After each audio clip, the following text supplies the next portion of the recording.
Good afternoon.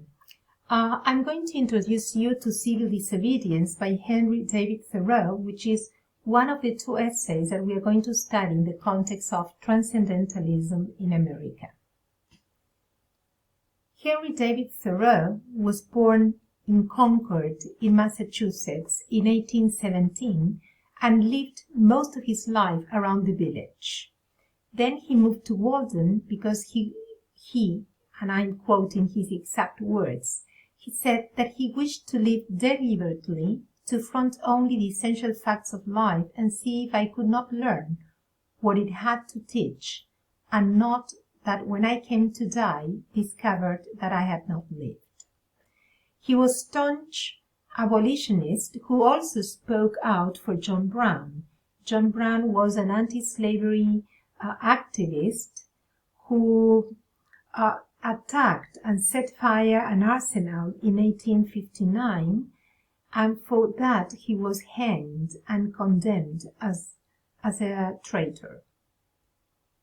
He was also against the Mexican War, and that's why at one time he refused to pay taxes, because he was against the government that supported that war.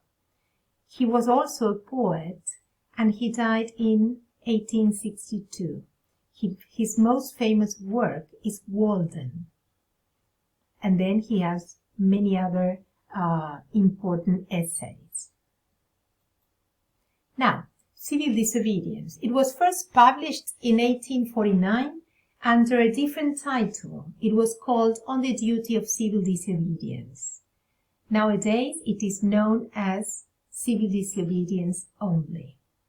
It appeared midway between the Mexican War and the Fugitive Slave Law. It is frequently described as one of the founding documents of modern political activism. Thoreau's appeal to the right and obligation of individual conscience to resist political authority certainly influenced many of the nonviolent activists who followed him.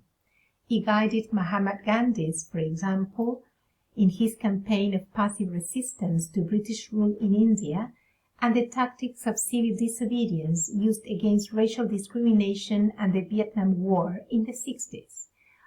Martin Luther King's famous speech, I Have a Dream, is a very good example of the influence that Thoreau exerted in him. The essay criticizes American social institutions and policies, but especially it criticizes slavery and the Mexican-American War. Which are the main ideas?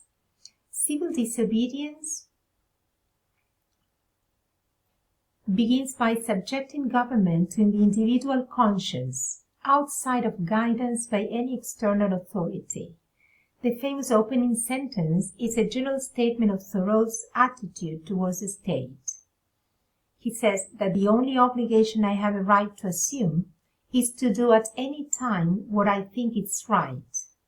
For him, government may become involved in questions of expedience, and human beings should act as men first and subjects second, meaning that the only obligation which men should assume is an obligation to do right.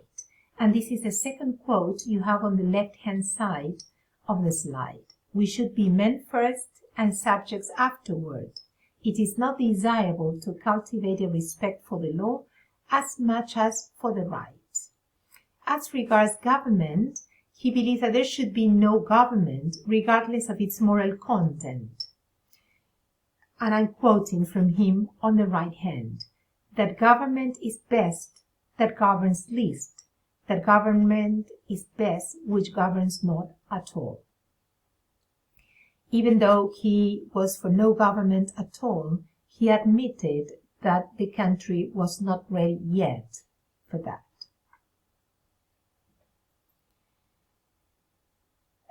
Thoreau asserts that the American government of his time does not deserve his support because it is unjust in two respects. First of all, because it is making war on Mexico and it accepts the existence of slavery in the South. People, he believes, must stop having slaves, and they should stop making war on Mexico. If they really disapprove of the government's measures, they should act accordingly and refuse to pay taxes. So that is closely connected to the main idea that you have on the left hand. Our obligation as citizens goes beyond voting. Voting is not enough. You have to act accordingly, according to your beliefs, because very often when you vote, it is the will of the majority and not necessarily what you think is right. His quote says, "Even voting for the right thing is doing nothing for it. It is only expressing to men feebly your desire that it should prevail."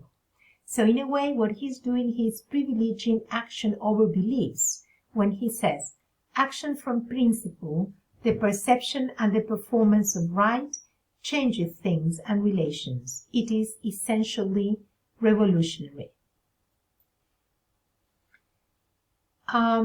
Later on in the article, he expresses that he's against complying with laws that we consider unjust, when he says, "What I have to do is see, at any rate, that I do not lend myself to the wrong which I condemned."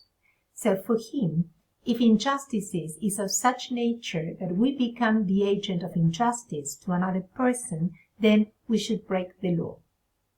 So he is for freedom of ideas and beliefs when he expresses, "There was still more difficult one to climb or break through before they could get to be as free as I was.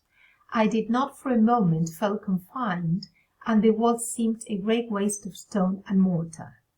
This quote makes reference to the night he spent in prison for refusing to pay taxes. And when he was in prison, he said that he had never felt more free in his life than when he was confined among those walls, because in fact he was acting according to his own beliefs. When he was released, it was not because he had paid, but because there was a neighbor that went to ask for his release and paid the debt. And then he says, "If a plant cannot live according to its nature, it dies, and so a man."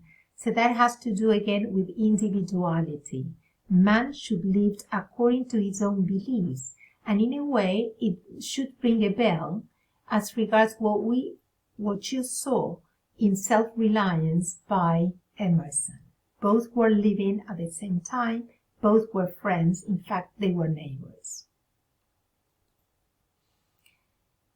In the same way that he's against slavery and he's against the Mexican War, we might say that he's also against, how can I say it? He's against money as a way of committing to the market, because he believes the more money, the less virtue. For money comes between a man and his objects and obtains for him, and it was certainly no great virtue to obtain it. He believes that very often money makes people act in certain ways that go against their own principles. So committing oneself to the market is no better than committing oneself to politics, since both, he believes, are ways of subordinating one's own judgment to the imperatives of external authority, either the government or the market. Finally, I think this quote summarizes most of the ideas included in the article. There will never be a really free and enlightened state until the state comes to recognize the individual as a higher and independent power, from which all of its own power and authority are derived, and treats him accordingly. So for Thoreau, civil disobedience becomes necessary because society does not provide for the correct settlement of moral questions. Okay, that is all. Thank you.